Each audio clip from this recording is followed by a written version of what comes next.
Easter's ultimate mystery. Virtually all scholars agree that Jesus of Nazareth lived in the first century, preached about the kingdom of God, and was crucified. But what happened next is the most controversial issue of history. Did Jesus rise from the dead and thus authenticate his claim to being the Son of God? Or is this the stuff of legend and mythology? For Christians, everything hinges on the resurrection. And today we're going to debate whether there's sufficient evidence to back it up. Joining me is Tim Callahan, religion editor of Skeptic Magazine and author of Secret Origins of the Bible. And Dr. Gary Habermas, who's considered one of the world's leading authorities on the resurrection. He chairs the Philosophy and Theology Department at Liberty University, has written several books on the resurrection, his most recent being The Case for the Resurrection of Jesus. Well, Tim, let me start with you. In your book, you suggest that the resurrection of Jesus isn't original at all, but it's merely a story that was recycled from earlier mythology and mystery religions. You specifically in your book mentioned the stories of Osiris, Adonis, and Attis. Could you explain what all this means? Well, the resurrection is, again, there were death and resurrection stories going all the way back, as you said, to Isis and Osiris, and usually in Dionysus, out of Greek mythology, he had his own separate cult, and in all of these, they die an excruciating death of some sort. Dionysus is torn to pieces and eaten by the Titans, and then they arise physically from the dead. So you're saying that this Jesus story then is just a recapitulation of this earlier mythology?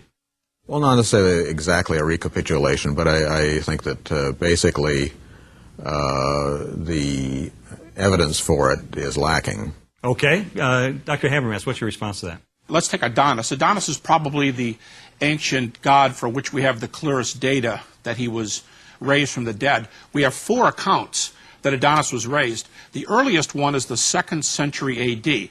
The other ones are between the 2nd and 4th century A.D. The earliest account we have for Attis is the 3rd century A.D.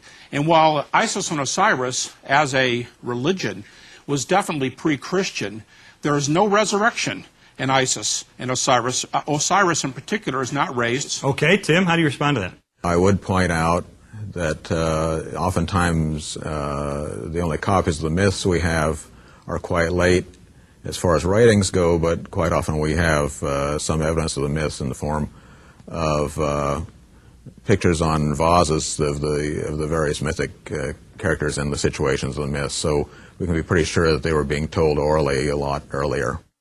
Go ahead, Dr. Habermas. If we're talking about stories on vases or in other reliefs, there is still no resurrection. There are no resurrected gods for which we have influence, for which we have data prior to the 2nd century. Is like this I said, an objection, Gary, that you get a lot from scholars, that this is the origin of the resurrection of Jesus is somehow based on or influenced by these earlier mythologies?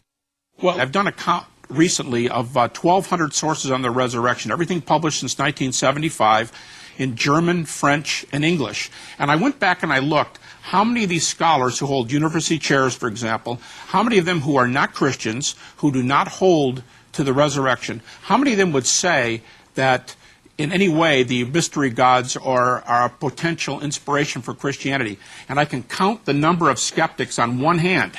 I can count them on one hand out of 1,200 scholars. It's a real minority view. Not entirely. I would still say that it was a common idea of a dying and rising God was around before Jesus. Well, that's not what Dr. Habermas said. We would have to agree to disagree on that. One of the two of you isn't right. The point is, Tim, if you're going to hold to a dying and rising God before Jesus, I want to say, where's the evidence? Well, I would say that, first of all, that the myth of Dionysus probably does antedate Jesus. And yes, there isn't specifically resurrection, specifically, I mean, crucifixion, but I don't see that that's really that important a point. They all undergo a horrible, excruciating death. You're going to have to give me a date for the earliest inscription, because Dionysus, I don't know anybody who thinks Dionysus is pre-Christian, not the resurrection portion.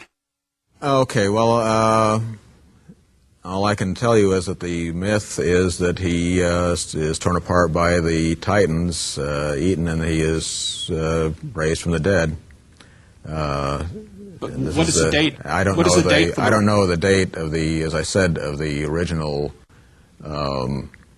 as far as any writings we have. But I But know you that with the myths, the Greek myths, most of our Greek myths we do have from later collections, except we know they were told earlier because we have the vase paintings depicting them going way back in time. But the question is there a resurrection? And since we don't have any resurrection predating the 2nd century all the way to the 4th century, are the earliest ones, 2nd to 4th, we can say, well, maybe there's a resurrection there, but there's no data. There's absolutely no evidence for that position.